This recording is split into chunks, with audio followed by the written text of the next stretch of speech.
Hello, everybody. Welcome back to my podcast. Happy end of spring break. So this article titled Johnson was about the 1963 Birmingham campaign that Martin Luther King used in his civil rights movement. And the Birmingham campaign was led by Dr. King as well as the SCLC, which is the Southern Christian Leadership Conference.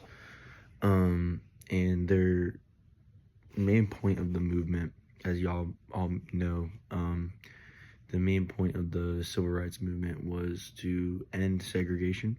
At the time, the Jim Crow laws and just rampant racism were through the roof because the period after Reconstruction. This movement also seek to end just racial injustices in Birmingham in general, being one of the most segregated cities in the United States at the time.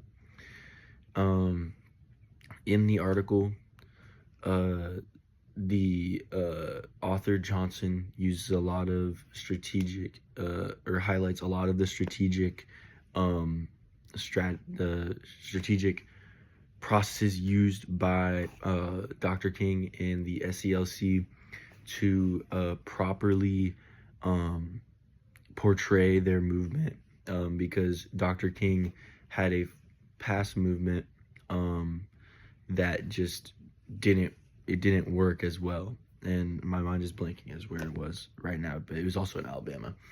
So instead of doing just wild protests and signs and, like riots and all this and that, they changed the strategy to sit-ins, boycotts, nonviolent protest. And when they did so, they were still met with violent opposition from the Birmingham police. Brutal from the police, including the use of police dogs, batons, tear gas, fire hoses, all that stuff. And the article really just emphasizes the campaign's impact on the public opinion at the time. There was a vast dissonance that white people had from the black struggle in America, and they were blind to it. They didn't want to look at it. They didn't want to acknowledge it.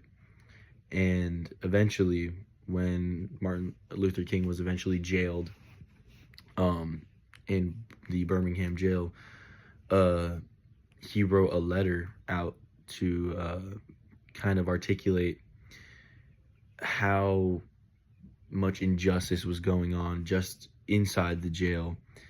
And it really challenged all the white people and religious leaders and moderates, especially the white moderates, who really didn't have a place and didn't know how to feel about it at this time. It gave them an easier and more gradual way to transition and reason to transition to the approach and to support the civil rights reform.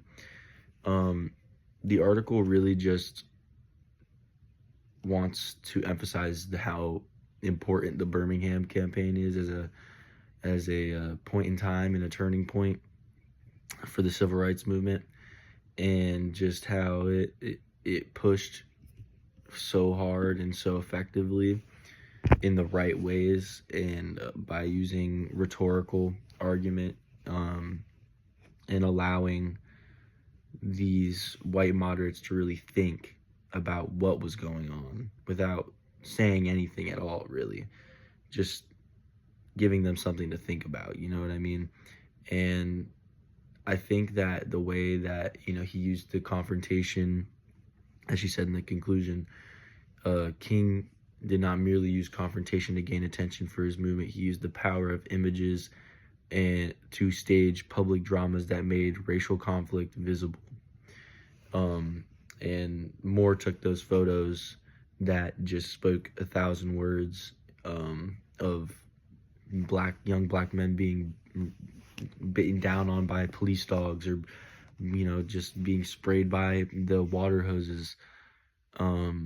It was really just King's nonviolence and his morals and the way that he orchestrated his rhetoric, that helped the civil rights movement and really made the Birmingham movement so important, and especially the pictures so important.